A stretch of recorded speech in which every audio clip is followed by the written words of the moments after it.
สวัสดีครับทุกๆคนในตอนเช้าวันอาทิตย์มื้อนี้ก็มาพบกับสาวเกดอีกแล้วและทุกคนคิดว่ามื้อนี้เฮาสิพาไปไสคลิปนี้ก็เป็นอีกคลิปหนึ่งที่ว่าใช้เวลาดองเฮิงเพื่อสิได้มาตัดลงให้ทุกคนได้เบิ่งมาลุ้นนํกันเลยว่าเฮาสิไปไส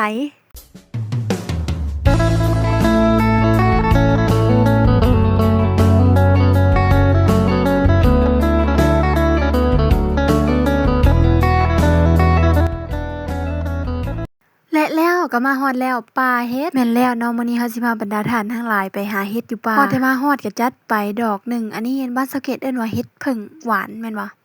ประมาณนี้แหละแล้วก็มาฮอดดอกที่2ตัวนี้เอิ้นว่าเฮ็ดน้ำหมากภาษาบ้านสาวเกดเด้อภาษาบ้านสาวเกดละเอิ้นจังซี่แต่ว่าบ้านอื่นเขตอื่นนี่บ่ฮู้มาพ่อก็พอได้เก็บอยู่ทุกคนมื้อนี้ถึงว่าเฮาสิมาสวยหน่อยหนึงแต่ก็ยังได้อยู่มื้อนี้เฮาก็พากันมาเก็บเฮ็ดอยู่2คนมื้อนี้เฮามาเก็บนํกันกับน้องสาวเฮ็ดส่วนหลายที่ว่าเฮาได้ในมื้อนี้ส่วนหลายก็สิเป็นเฮ็ดผึ่งหวานหรือว่าเฮ็ดผึ่งขมนำแต่เสียดายอยู่เพราะว่าส่วนหลายที่ว่าเฮาเห็นน่ะเฮ็ดเพิ่นอยากเฒ่าแล้วเพราะว่าฝนมันตกหนักเนาะช่วงนั้นแต่ก็บ่เป็นหยังเฮาก็เลือกเอาทอแต่ตูที่มันยังน้อยๆยังอ่อนๆยังจุ่มๆหั้นนะแล้วก็มาพอดอกนี่ดอกบักใหญ่บ้านทุกคนนี่เอิ้นเฮ็ดหยังนี่บอกมาแหน่เด้อ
แล้วก็มาพออีกหมู่นึงบอกเลยว่าหมู่นี้เป็นหมู่ที่ว่าใหญ่แฮงเลี้ยวเบิ่งเพิ่นแตกเขิบขึ้นมานะเป็นตาสะอ่อนมีแต่ดอกขาวๆนุ่มๆทั้งนั้นเลยเปรียบใส่คนก็สิประมาณ